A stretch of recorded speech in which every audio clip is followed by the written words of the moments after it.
ओम गणेशाय नमः। Hello, good morning, सुप्रभात, वेलकम दोस्तों। कैसे हैं आप सब? मैं ऋचा आपका अपने channel NCERT solutions with Richa में स्वागत करती हूँ। Welcome back to my channel NCERT solutions with Richa. हम आपके लिए लेके आए हैं top 10 most important current affair के क्वेश्चंस, जो कि आपके एग्ज़ाम के पर्सपेक्टिव से बहुत ही ज़्यादा महत्वपूर्ण रहने वाले हैं। और इन क्वेश्चंस के बहुत ही ज़्यादा चांसेस है कि आगे आने वाली परीक्षाओं में ये क्वेश्चंस आएंगे। आप SSC, railway, banking, STET, CTET किसी भी कंपटीशन एग्ज़ाम की तैयारी कर रहे हो तो आपके लिए यह बहुत ही महत्वपूर्ण क्लास हो सकती है, जो कि आपको काफ़ी बेनिफिट देगा। तो दोस्तों, मैं आपके लिए करंट अफेयर की टॉप 10 मोस्ट इम्पॉर्टेंट क्वेश्चंस लेके आई हुई हूँ, जो कि आपके एग्ज़ाम के लिए बहुत ही ज़्यादा इम्पॉर्टेंट है। तो आइए हम आगे की तरफ बढ़ते हैं। आज का क्वेश्चन नंबर फर्स्ट देखते हैं कि क्या है। क्वेश्चन नंबर फर्स्ट, हाल ही में भारत सरकार ने कब तक अंटार्कटिक में मैत्री-2 अनुसंधान केंद्र स्थापित करने की घोषणा की है? तो अंटार्कटिका, जो कि आपको पता है कि ये हमारा एक कॉन्टिनेंटल है, यह एक ऐसा कॉन्टिनेंट है जहाँ पर कोई भी इंसान नहीं रहता। यह एक इंसान रहित महाद्वीप है। यह एक इंसान रहित महाद्वीप है जहाँ पे इंसानों की संख्या नहीं पाई जाती है। यहाँ पे इंसानों की संख्या को न देखते हुए यहाँ इस अंटार्कटिका महाद्वीप को एक वैज्ञानिक अनुसंधान के लिए प्रयोग किया जाता है, जिसे रिसर्च सेंटर भी कहा जाता है। इस अनुसंधान का इस महाद्वीप को अनुसंधान या रिसर्च सेंटर भी कहा जाता है। यहाँ पर बर्फ ही बर्फ है, इसलिए इस अंटार्कटिक महाद्वीप को हम वाइट कॉन्टिनेंट या श्वेत महाद्वीप भी कहते हैं। यह महाद्वीप बर्फ से घिरा हुआ है। अब तक हमने यहाँ पे 3 रिसर्च सेंटर स्थापित किए थे, जिसमें से हमारा फर्स्ट था दक्षिण गंगोत्री। हमारा फर्स्ट रिसर्च सेंटर का नाम था दक्षिण गंगोत्री। हमारे सेकंड रिसर्च सेंटर का नाम था मैत्री, और हमारे थर्ड रिसर्च सेंटर का नाम है भारती। ये 3 रिसर्च सेंटर जो कि अंटार्कटिका महाद्वीप में स्थापित किए गए थे, इसी में से जो हमारा दूसरा नंबर का मैत्री अनुसंधान केंद्र था, इसके स्थान पर मैत्री-2, जो हमारा मैत्री था, इसके स्थान पर मैत्री-2 नाम के अनुसंधान केंद्र को स्थापित करने के लिए कार्य किया जा रहा है, जिसे ऐसा बोला जा रहा है कि 2029 तक कंप्लीट कर दिया जाएगा। तो 2029 तक मैत्री-2 अनुसंधान केंद्र स्थापित कर दिया जाएगा। तो इसे किस वर्ष में स्थापित करने की घोषणा की गई है, आइए देखते हैं। ऑप्शन ए है वर्ष 2027, ऑप्शन बी वर्ष 2028, ऑप्शन सी वर्ष 2029, ऑप्शन डी वर्ष 2030। तो हमने एक्सप्लेनेशन में जाना और 2029 तक मैत्री-2 को स्थापित कर दिया जाएगा, तो हमारा ऑप्शन सी वर्ष 2029 इज करेक्ट आंसर। आइए हम क्वेश्चन नंबर सेकंड की तरफ आगे बढ़ते हैं। क्वेश्चन नंबर सेकंड है, हाल ही में दुनिया का पहला ऊर्जा साक्षर शहर बनने के लिए जलवायु मिशन किसने शुरू किया? तो जलवायु मिशन किस शहर ने शुरू किया है, आइए देखते हैं। अभी हाल ही में दुनिया का पहला ऊर्जा साक्षर शहर बनना चाहता है, वह शहर है इंदौर, जिसे एनर्जी लिटरेसी सिटी बनाना चाहता है। जो इंदौर है वह अपने शहर को एनर्जी लिटरेसी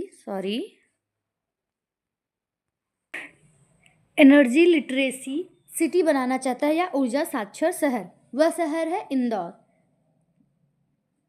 है इंदौर। इंदौर को सबसे स्वच्छ सिटी, क्लीन सिटी के नाम से भी जाना जाता है। इंदौर जलवायु मिशन, यहाँ इंदौर जलवायु मिशन का उद्देश्य यहाँ के रहने वाले लोगों को ऊर्जा साक्षर बनाया जाए, मतलब कि उन्हें कार्बन उत्सर्जन के लिए जागरूक किया जाए, उन्हें साक्षर किया जाए।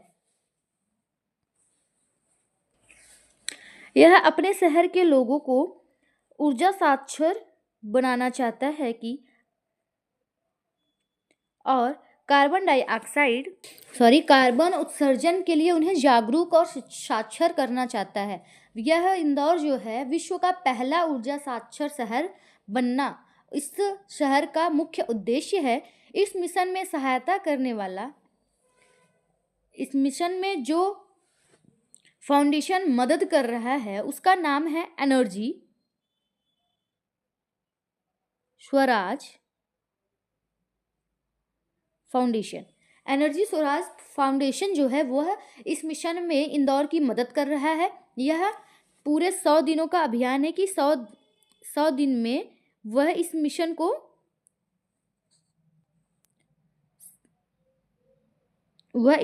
को पूर्ण करेगा। इसी मिशन के द्वारा इंदौर जो है अपने शहरवासियों को यह बताना चाहता है कि ऊर्जा की बचत किस तरीके से की जाए, उस बारे में, ऊर्जा को बचाने के बारे में जागरूकता फैलाई जाएगी। तो हमारा ऑप्शन नंबर बी, इंदौर शहर is correct. Our next question is question number 3। हाल ही में चर्चा में रहे एकटा ECTA आर्थिक समझौते का संबंध किससे है? तो एकटा, इसका फुल फॉर्म ECTA, इसका फुल फॉर्म है economic cooperation and trade agreement, मतलब आर्थिक सहयोग एंड व्यापार समझौता। ये ECTA का फुल फॉर्म है। ये आइए जानते हैं ये चर्चा में क्यों है। क्योंकि यह भारत और ऑस्ट्रेलिया के बीच में एक समझौता था और इसको 2 वर्ष पूर्ण हो गए हैं। 2 वर्ष पूर्ण हो गए हैं। इसकी द्वितीय वर्षगांठ के उपलक्ष्य में यह आर्थिक समझौता सेलिब्रेट किया जा रहा है। तो अब आगे इसमें है, यह भारत और ऑस्ट्रेलिया के बीच में समझौता था और इसकी दूसरी वर्षगांठ मनाई जा रही है, इसलिए एकटा ECTA चर्चा में रहा है। आपके दिमाग में बात आएगी कि यह एकटा क्या है। यह 2 देशों के बीच का सहयोग बढ़ाया जाए और इनके बीच व्यापार बढ़ाया जाए। जैसे 2 देशों के बीच समझौता और व्यापार बढ़ाने की बात इस एकता के थ्रू कही जा रही है और इससे जो हमारा टैक्स है उसे भी कम करने का कार्य कराना है।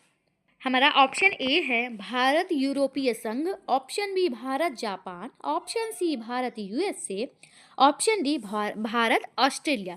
तो हाल ही में जो चर्चा में एकता आर्थिक समझौते का संबंध है वो भारत और ऑस्ट्रेलिया के बीच में है। Option D is correct. Our next question, question number 4। हाल ही में प्रारंभ एक राष्ट्र एक सदस्यता योजना का संबंध किससे है? यह वन नेशन वन सब्सक्रिप्शन, यह योजना काफ़ी तेजी के साथ इस योजना पे कार्य हुआ। तो आइए देखते हैं यह क्या है। वन नेशन वन सब्सक्रिप्शन,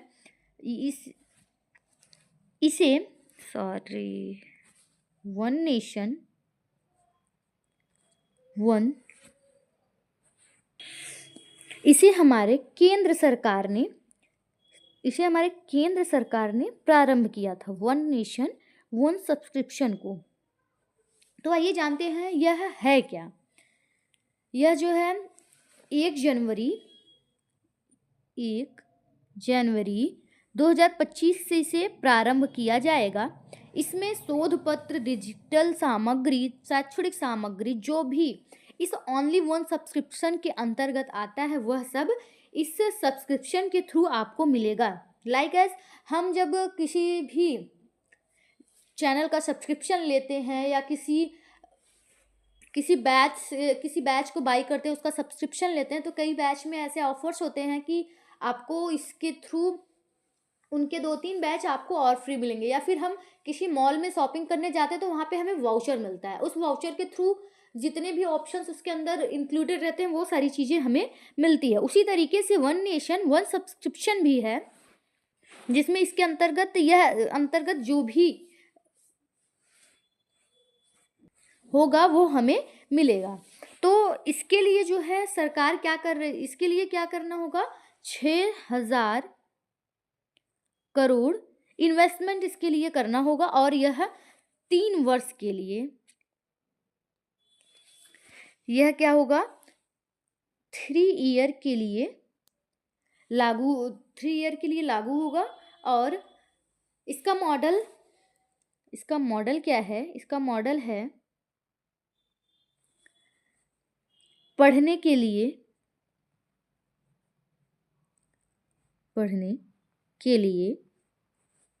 भुगतान करे, यह है इसका मॉडल।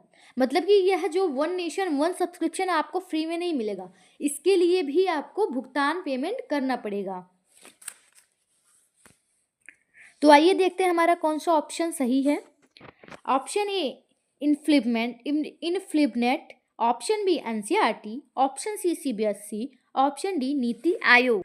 तो हमारा जो ऑप्शन ए है इनफ्लिपनेट, ये ऑप्शन सही है। यह जो इनफ्लिपनेट है यह जो है हमारे यूजीसी के अंतर्गत आता है। ऑप्शन ए हमारा करेक्ट ऑप्शन है। आइए नेक्स्ट क्वेश्चन की तरफ आगे बढ़ते हैं। क्वेश्चन नंबर 5, हाल ही में वर्ष 1984 के भोपाल त्रासदी से निकलने वाले जहरीले कचरे का निपटान कार्य कहाँ शुरू किया गया। वर्ष 1984 में भोपाल में एक भयंकर हादसा हुआ था जिसे आप सभी जानते हैं। तो आइए इसके बारे में जानते हैं। यह हादसा 2-3 दिसंबर 1984 को हुआ था, जो कि भोपाल में हुआ था। भोपाल शहर में यह भयंकर हादसा हुआ था। इसके अंतर्गत एक कंपनी थी जिसका नाम था यूनियन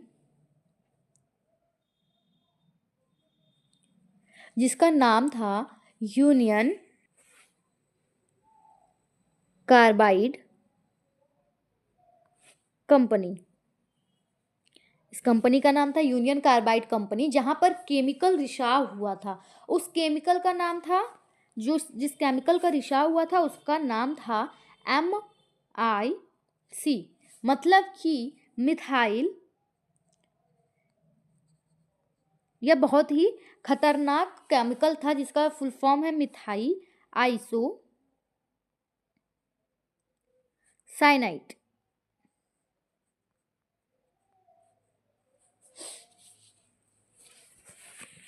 यह बहुत ही ज़्यादा जहरीली गैस है। यह हादसा 2-3 दिसंबर 1984 को हुआ था। इस हादसे में अनगिनत लोगों की मृत्यु हुई थी। इसको कुल 40 वर्ष पूर्ण हो चुके हैं। इस हादसा को हुए 40 वर्ष पूर्ण हो चुके हैं।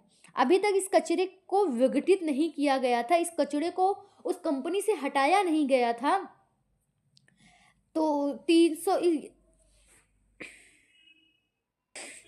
तो मध्य प्रदेश सरकार ने कहा कि अब हम इस कचरे को विघटित करेंगे। जो हमारा हाई कोर्ट है, उन्होंने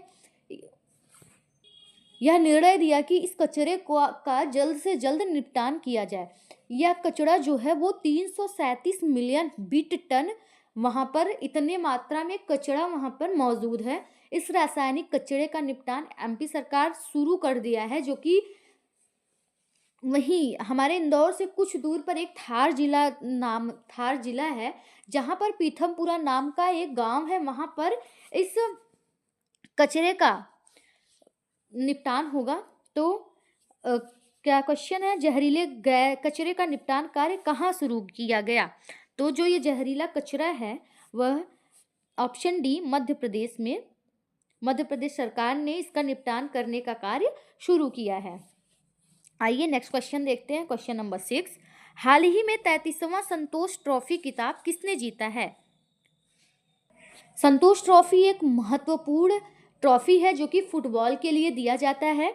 और यहाँ पे 33वां संतोष ट्रॉफी जो लिखा हुआ है यह 33वें नंबर का ट्रॉफी नहीं है, बल्कि यह उस टीम का, जिस टीम ने इस किताब को जीता है, उस टीम का 33 नंबर का ट्रॉफी है जो उसने जीता हुआ है। इस बार जो ये मैच हुआ है वह 78th नंबर का मैच हुआ था। इसका फाइनल मैच हुआ था वह हुआ था हैदराबाद में। फाइनल मैच हैदराबाद के बाल योगी स्टेडियम में यह मैच खेला गया, जो कि 78 नंबर का था। यह मैच बंगाल और केरल के बीच में हुआ था। बंगाल 33वां विजेता ट्रॉफी बना और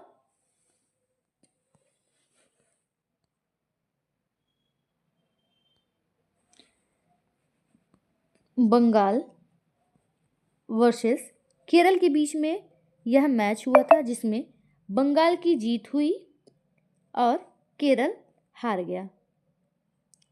बंगाल ने केरल को हराया। बंगाल का यह 33वें नंबर का जीत था और इस बार का प्लेयर ऑफ द सीरीज जो बना उसका नाम है पीटर यंगराज। यह हमारा प्लेयर ऑफ द सीरीज हुआ है। तो आइए देखते हैं कौन सा ऑप्शन सही है। Option A Kerala, option B Bengal, option C Mumbai, option D Delhi. तो option B Bengal is correct answer. आइए नेक्स्ट क्वेश्चन की तरफ आगे बढ़ते हैं। क्वेश्चन नंबर 7, हाल ही में डीबीएस बैंक इंडिया का सीईओ किसे नियुक्त किया गया है? जो हमारा डीबीएस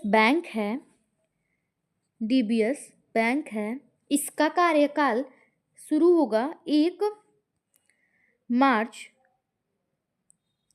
2025 से। 1 मार्च 2025 से इसका कार्यकाल शुरू होगा और यहाँ के सीईओ हैं रजत वर्मा। यहाँ के सीईओ अपॉइंट किए गए हैं रजत वर्मा। तो ऑप्शन ए है doctor Sandeep Shah, option B है V Ram Subramaniam, option C है रजत वर्मा, ऑप्शन डी है संजय मल्होत्रा। तो ऑप्शन सी रजत वर्मा को डीबीएस बैंक इंडिया का सीईओ नियुक्त किया गया है।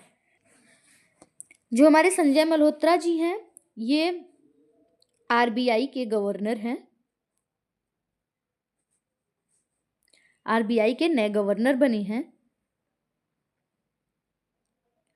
जो कि 26 नंबर के हैं। आइए नेक्स्ट क्वेश्चन देखते हैं। क्वेश्चन नंबर 8, 21वां थर्ड आई एशियाई फिल्म फेस्टिवल कहाँ आयोजित होगा? यह 21वें नंबर का फेस्टिवल है। जो हमारा एशियाई फिल्म फेस्टिवल है, यह 21वें नंबर का फेस्टिवल है। इसके मेज़बान, इसके होस्ट मुंबई प्लस ठाणे महाराष्ट्र है, जो कि इसका मेज़बान है। इस बार फोकस कंट्री कौन सी होगी? तो मतलब कि किस देश की फिल्म सबसे अधिक बार यहाँ पर दिखाया जाएगा, किस पे सबसे ज़्यादा फोकस किया जाएगा, उसकी बात हो रही है। तो जो हमारा फोकस कंट्री होगा वो है south Korea. South Korea focus country है। और इस 21वें थर्ड आई एशियाई फिल्म फेस्टिवल की शुरुआत किस फिल्म से होगी? उस फिल्म का नाम है द ब्लैक डॉग, जो कि चीन का है। इस फेस्टिवल में एक अवार्ड दिया गया जिसका नाम है एशियन फिल्म कल्चर अवार्ड। यह अवार्ड जावेद अख्तर को मिला है। Option number A Kerala, option number B Goa, option number C Gujarat, option number D Maharashtra. तो हमारा option number D Maharashtra is correct answer. Our next question is question number 9। हाल ही में कोनेरू हम्पी ने FIDE वर्ल्ड रैपिड और ब्लिट्ज चैंपियनशिप 2024 का खिताब कहाँ जीता है? Option A USA, option B Singapore, option C Norway, option D Britain. तो इस खिताब को जीतने वाला कोनेरू हम्पी है, जो कि हमारी ग्रैंड मास्टर है। यह शतरंज की बेहतरीन खिलाड़ी है। यह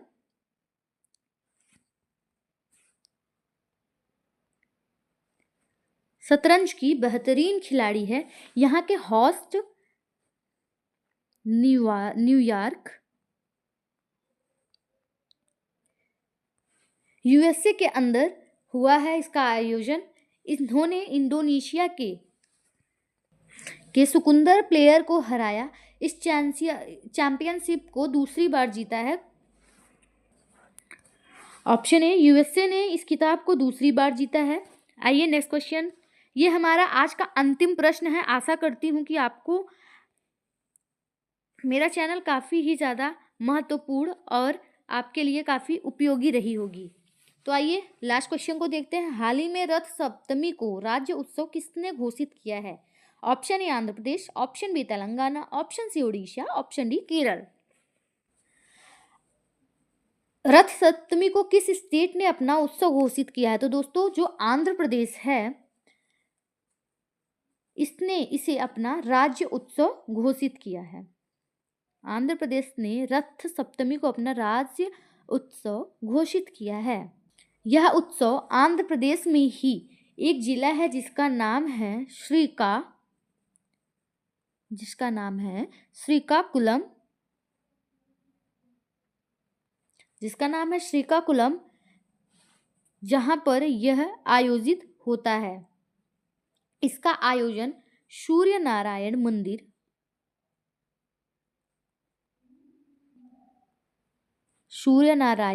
मंदिर में होता है। यह जो रथ सप्तमी उत्सव है इसमें सूर्य जी को मुख्य देवता माना जाता है। तो हमारा option number A Andhra Pradesh is correct answer. तो दोस्तों इसी के साथ हम अपनी इस सीरीज को आज खत्म करते हैं। आशा करते हैं कि आपको हमारी यह सीरीज बहुत ही ज़्यादा महत्वपूर्ण लगी होगी और यह आपके एग्जाम में आपकी बहुत ज़्यादा मदद करेगी। आशा करती हूँ कि आपको मेरी ये सीरीज अच्छा लगे। आपसे विनम्र निवेदन है कि मेरी इस सीरीज को सब्सक्राइब, शेयर एंड उचित कमेंट जरूर करिएगा। Thank you so much. कल फिर से मिलते हैं हम आपसे अपने इस सीरीज को आगे बढ़ाते हुए। Thank you.